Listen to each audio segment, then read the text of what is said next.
নমস্কার বন্ধুরা, welcome to Risha বিশ্বাস শর্টস। আজ আমি তোমাদের সঙ্গে শেয়ার করব নতুন ধরনের অন্যরকম একটা রেসিপি। এই রেসিপি একবার খেলে অবশ্যই আবারও তৈরি করে খেতে ইচ্ছা করবে। দারুণ সুস্বাদু রেসিপি। এই রেসিপিতে রয়েছে বাঙালিয়ানা। রেসিপিটি ভালো লাগলে অবশ্যই ভিডিওটি লাইক কমেন্ট শেয়ার করো এবং চ্যানেলটিকে সাবস্ক্রাইব করে পাশে থেকো। এই লাউ গাছগুলো আমাদের বাড়িতেই রয়েছে। আগের দিনই দেখিয়েছিলাম যে এই লাউ গাছে আমরা সবাই মিলে মাচা দিয়ে তৈরি করেছিলাম। দেখো এই লাউ গাছগুলো কত সুন্দর হয়েছে। এই লাউ গাছগুলো দেখো লাউও ধরেছে, যে লাউটা তোমাদের দেখিয়েছিলাম সেটা এত বড় হয়ে গেছে। দেখো এবার আমি নিয়ে নেব লাউয়ের পাতা। এই রেসিপি তৈরি করার জন্য যে উপকরণ প্রথম লাগবে সেটা হলো লাউয়ের পাতা। লাউয়ের পাতা আমি কেটে নেব। বেশ কটি লাউয়ের পাতা লেগেছিল এবং মা তৈরি করেছিল এই রেসিপিটি। তোমরা কে কে এই রেসিপি খেতে পছন্দ করো অবশ্যই কমেন্ট করে জানিও। দেখো আমি লাউ পাতাটা কেটে নিচ্ছি।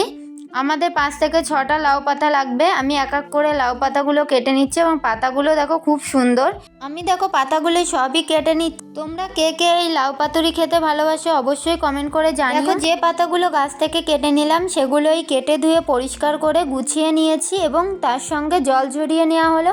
এর সঙ্গে নিয়েছিলাম তেলাপিয়া মাছ। এই মাছগুলো মামা পুকুর থেকে ধরে এনেছিল এবং তার সঙ্গে দিয়েছিলাম দেখো পেস্ট করে ধনিয়া, জিরে, তেজপাতা, গরম মশলা এগুলো পেস্ট করে দিয়েছিলাম। তার সঙ্গে লঙ্কাও পেস্ট করেছিলাম। মাছগুলি কেটে ধুয়ে পরিষ্কার করে নিয়ে মাছের উপর পরিমাণ মতো লবণ দিয়ে ভালো করে মিশিয়ে নেব। তোমরা চাইলে কই মাছ দিয়েও এই পাতুরি খেতে পারো। আমাদের বাড়িতে যেহেতু তেলাপিয়া মাছটা ছিল সেই জন্য এই মাছ দিয়েই আমি লাউ পাতুরিটা করেছি। দেখো লাউ পাতুরি করার জন্য মাছগুলো লবণের পাশাপাশি হলুদও মাখিয়ে নিলাম ভালো করে। এবার মাখিয়ে নেওয়ার পর এগুলো যে মশলাটা আমরা পেস্ট করে রেখেছিলাম সেগুলো দিয়ে ভালো করে মাখিয়ে নেব। আমি এই লাউ পাতুরিতে পেঁয়াজ রসুন ব্যবহার করিনি। তোমরা চাইলে পেঁয়াজ এবং রসুন পেস্টও দিতে পারো এবং আমি আদা পেস্ট দিয়েছিলাম। তার সঙ্গে দেখো এর মধ্যে দিয়ে দিলাম পরিমাণ মতো তেল দিয়ে ভালো করে এই মাছগুলোকে মাখিয়ে কিছুক্ষণ ম্যারিনেট করে রেখে দেব 10 মিনিটের মতো। 10 মিনিট আমি ম্যারিনেট করে ঢাকনা দিয়ে ঢেকে রেখে দেব। ভিডিওটি ভালো লাগলে অবশ্যই লাইক কমেন্ট শেয়ার করো, চ্যানেলটিকে সাবস্ক্রাইব করে পাশে থেকো। তোমরা বাড়িতে অবশ্যই লাউ পাতুরি রেসিপিটা তৈরি করো। দেখো লাউ পাতাগুলো নিয়ে নিলাম এক এক করে জল ঝরিয়ে। এইবার এর উপর দিয়ে দেব মাছ। মশলাটা মাখিয়ে ম্যারিনেট করে রাখা ছিল 10 মিনিট। এইবার মাছটা দিয়ে এর উপর একটা কাঁচা লঙ্কা দিয়ে দিলাম।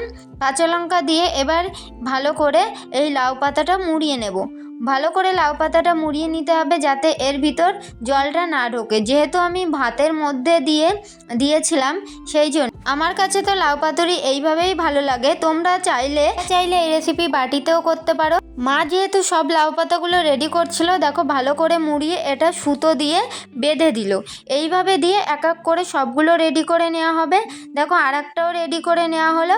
আমাদের সবগুলো রেডি করা হয়ে গেছে। দেখো দেখতেও কিন্তু খুব সুন্দর লাগছিল, যেমন খেতে হয়েছিল তেমন দেখতে। দারুণ খেতে হয়েছিল। এই রেসিপি গরম গরম ভাতের সঙ্গে কিন্তু দারুণ লাগে। দেখো এদিকে ভাতটাও প্রায় রান্না হয়ে গেছে এবং ভাতটা পরিমাণ মতো জল দেওয়া হয়েছিল। দেখো এর উপর দিয়ে দেওয়া হবে এবার এই পাতুরিগুলো দিয়ে ভালো করে ঢাকনা দিয়ে ঢেকে দেওয়া হবে।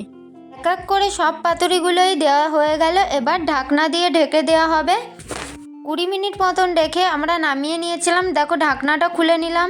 গরম গরম ভাতের সঙ্গে শীতকালের রাতে দারুণ টেস্টি একটা খাবার। তোমরা অবশ্যই বাড়িতে ট্রাই করো এবং এইভাবে তৈরি করলে এক থালা ভাত নিমেষেই খাওয়া যাবে। দেখো সবগুলোই রেডি করে নামিয়ে নেওয়া হয়েছে। এবার এক এক করে সুতোগুলো সব ছাড়িয়ে নেওয়া হবে। মাছটাও কিন্তু দারুণ নরম হয়েছিল। দেখো মাছটা কি সুন্দর সিদ্ধ হয়ে গেছে। লাউ পাতুরি পুরোপুরি রেডি হয়ে গেছে। ভিডিওটি ভালো লাগলে অবশ্যই লাইক কমেন্ট শেয়ার করো, চ্যানেলটিকে সাবস্ক্রাইব করে পাশে থেকো। আজকের ভিডিওটি এই পর্যন্ত। সকলে সুস্থ থেকো, ভালো থেকো। অবশ্যই বাড়িতে এইভাবে ট্রাই করো লাউ পাতুরি রেসিপি এবং তেলাপিয়া মাছ দিয়ে দারুণই হয়েছিল। নেক্সট ভিডিও দেখার জন্য অবশ্যই চ্যানেলটিকে সাবস্ক্রাইব করে পাশে থেকো এবং অনেক শেয়ার করে দাও। সকলে ভালো থেকো, সুস্থ থেকো।